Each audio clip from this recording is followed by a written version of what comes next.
Hey everyone, so listen, I was talking to a buyer, or actually a potential buyer. Really, he's renting in an apartment, kind of like what we're standing in front of right now. And we were talking about some of the things and some of the reasons he should buy, and he had some arguments to kind of go back and forth, and we had a good conversation. But some of the things we talked about, I wrote down, I made some notes, and I decided to make a video about it. So the first thing, actually, matter of fact, before I get into the first thing, I'll get into that in a minute. If you have any questions, comments, concerns, feedback, or anything at all about this video, give me a call, shoot me a text at 407-308-4518, or send me an email at peter@flreagent.com. Now, the first thing I'm gonna talk about is that you won't always have a monthly mortgage payment. Conversely, on the flip side to that, when you're renting, you always have a monthly rental payment. Period, point of story. If you're renting somewhere, you're paying someone else's mortgage, and you always have a rental payment. You can't just choose to just not pay the rent because you feel like you've paid it off. It doesn't work like that, right? But when it comes to housing, when it comes to you buying a house, there's always gonna be an end date, something to look forward to, that is the last day you have a mortgage payment, right? Whenever you pay the mortgage off. Now that can be 10 years, 15 years, 20 years, 30 years. It depends on how aggressive you are in paying off that mortgage. But at the end of the day, it's gonna be paid off, right? You're not going to be a lifetime mortgage, mortgagee, because you're going to continue paying mortgage for the rest of your life. I mean, you can if you continue buying property, but at that point, listen, that's different. Now you're a real estate investor, especially if you're buying other people's property or you're buying property to rent out. But you buying a house means, if you're a renter, it means that you will not be buying, you will not be paying mortgage forever, and that's something to look forward to. Number two is that most people don't know this, but listen, home ownership is a tax break, right? So everybody knows that when you buy a house, you put, you get a special form, when you do your taxes, you put the information on that, on the taxes. However, the interest you pay and the property taxes that you pay on the property when you're a homeowner is a tax deduction, right?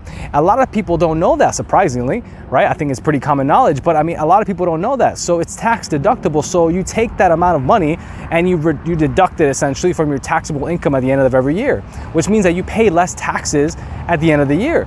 So at the end of the day, right there, that is already saving you money. Period, point of story, because you pay less taxes every year, right? Especially if you buy a house and the mortgage payment is about the same that you were paying on a rental payment. So again, 100% right there, savings of money. So a lot of people don't know that. If you don't know that, or if you know someone who doesn't know that, share it with them, right? Because that's a real thing. Next and last one I'm gonna go over, listen, monthly housing costs are predictable. What does that mean? That means that when you have a 15-year or a 30-year, let's just say a 30-year fixed rate conventional loan or VA loan or FHA loan, whatever the case may be, right? As long as it's fixed, you know exactly what you're gonna pay month over month, unless the taxes go up, right? Which happens, right? Taxes go up, but they don't go up very much. But unless your taxes go up, which, if your taxes do go up, your escrow goes up. If your escrow goes up, obviously your mortgage payment goes up. However, it's pretty damn predictable, right? You're not gonna come in one month and say, okay, I paid $1,400 last month on my mortgage, and then all of a sudden you're paying $1,750. It's just not gonna happen, right? Now, can that happen when you're renting? 100%. Like these apartments back here, guaranteed, when they first started, they were probably a good 50% to 75% less than what they are now in terms of, monthly amounts, right? So let's just say, and I'm talking about overall, right? So let's just say these apartments back here, I don't know what they went for, but let's just say you started off at $1,200 a month for a 2-bedroom.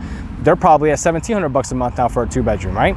I mean, it's a big difference, but that won't happen with your mortgage. You know exactly what you're gonna pay month in, month out until you pay that mortgage off. In the meantime, you're gonna get the tax savings every year. You're not gonna get tax savings there, right? You're not gonna know necessarily if they're gonna raise your rent every year or every year and a half or every 2 years. You don't know that.